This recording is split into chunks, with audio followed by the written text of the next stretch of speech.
Sa tuktok ng K2, nabulag sa niebe si Chantal Mardui.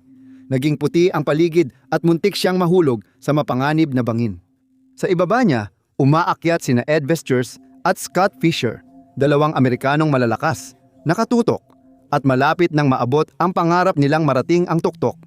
Nang makita nilang nadadapa siya sa gilid ng bundok, gumawa sila ng desisyon na magbabago ng lahat. Isinuko nila ang tuktok at isinugal ang buhay para mailigtas siya.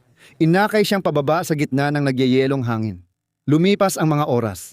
Nanghina na sila pero hindi nila hinayaang mahulog siya. Pagdating sa base camp, parehong bumagsak ang dalawang lalaki sa tent, pagod at nanginginig. Nang gabi, narinig nila ang tawanan. Sa labas, nagdiwang si Chantal kasama ang grupo sa pag-abot sa tuktok. Ikinuwento niya ang tagumpay at ngumiti. Hindi niya kailanman dinalaw o pinasalamatan ang mga lalaking nagbaba sa kanya mula sa bundok, kahit noong gabing iyon, sa harap ng iba o sa mga sumunod na araw. Sa isang sport na batay sa tiwala, tila sampal ang katahimikang iyon, kaya nagbulungan ang mga umaakyat. Kumpiyansa ba ito o may mas malamig na dahilan? Ito na ba ang simula ng pangalang Itim na Balo? Pinagtatalunan pa rin ito, pero isang malinaw na katotohanan. Madali ang pasasalamat, hindi ang kanyang katahimikan.